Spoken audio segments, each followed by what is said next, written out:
Keith, yeah, Old Saybrook. It's been an interesting day to say the least for us. Hurricane, or now Tropical Storm Irene, has already wiped out one of our cameras. We had to go get another one, so now here we are back live in Old Saybrook. A couple things to show you here. First of all, every time that we thought that we were going to get the worst of it, it seems to keep getting more intense as the hours go on. The weather guys have been talking about this is one problem we're seeing out along the shoreline roads is the flooded out roads. We've seen cars, many of them who are attempting to go by this, and you can see actually that the water, or the road rather, is covered entirely in water. So in many cases, actually, Keith, we're going to spin around. Here's exactly what we're talking about. Here's exactly what the governor is talking about.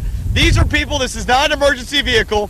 These are people that are just out driving, and you can see they got the blinker on because they figure they're not going to get any farther than they are right now. Swing over here, here's other things we've been noticing.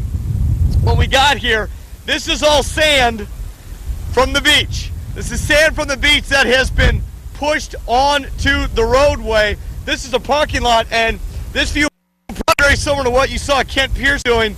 That is shoreline, and or the shore rather, and you are seeing just waves crash over this. We have seen houses on the way in here to Old Saybrook. The basements have got to be flooded. We're seeing water go onto patio areas. So it really is a scenario where people think this is over. It's not over. It's not over by a long shot. On our way in here, we saw Old Saybrook High School. That is the local shelter. That is packed. The cars are in the parking lot. People are inside, not taking chances. But again, I mean, this just amazes me.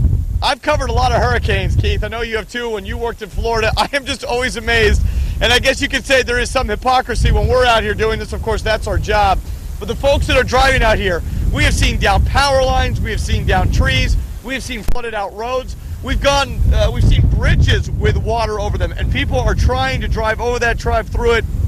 It's simply crazy. You're going to get your chance to see a lot of this stuff as soon as this passes.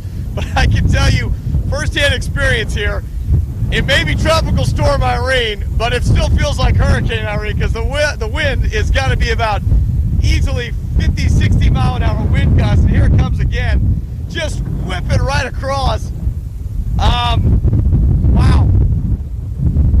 Okay, we're gonna send it back to you in the studio.